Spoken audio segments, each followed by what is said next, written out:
All right, they call horse racing the sport of kings, and fittingly, the new reign of horse racing royalty is named American Pharoah. After the win, we sat down with Naira jockey, who is an expert at Belmont. She has more than 1,700 races there, more than 100 wins. MAYLAN Studart. I started off by asking her what she thought of Victor Espinosa's trip. I think he did exactly what he should have done. He broke well out of the gate. Nobody really went for the lead, and the horse has early speed. So he went for the lead, and he took it, and he just sat there the whole way around. So he stayed out of the horse's way, and the horse did his thing. And I'm really happy that he made that choice. As a jockey, how much do you drive these horses, and how much of it is just the thoroughbred themselves?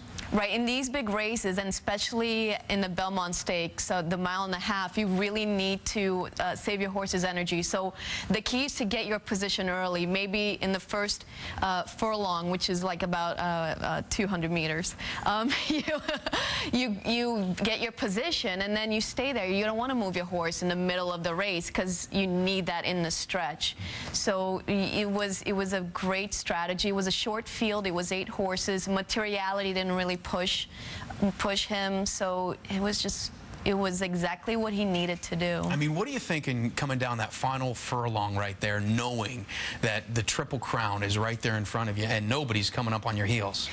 It was surreal. It was very surreal that normally all the horses that tried for the Triple Crown, it's been quite a few of them, you know, they always get caught and get unlucky somehow, and American Pharoah pulled it off.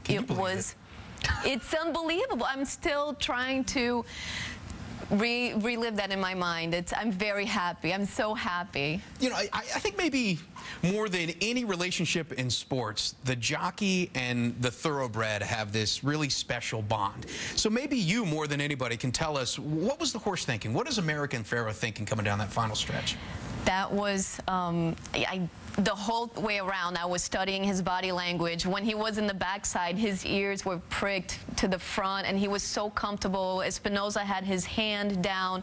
So you could clearly see, when you have your hand down and you're a little bit more up in the saddle, means you're in a relaxed position. Okay. So he was basically galloping down the backside. He wasn't really running, racing like we're used to seeing all that speed. He was just relaxed and gliding. And he knew he was going to win that race. That horse was so comfortable. He knew as soon as another horse came up to him, he was going to draw off, just like he did in the Preakness.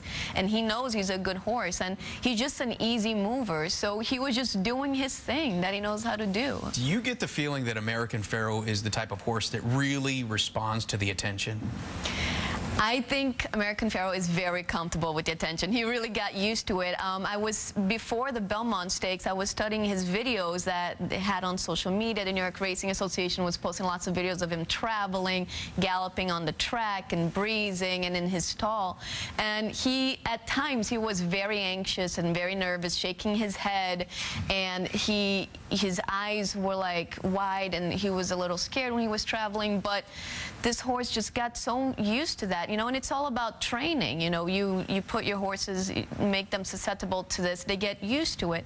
So now he's really now used to the media frenzy, and he's used to being a superstar, and he really knows that he's the best in the world.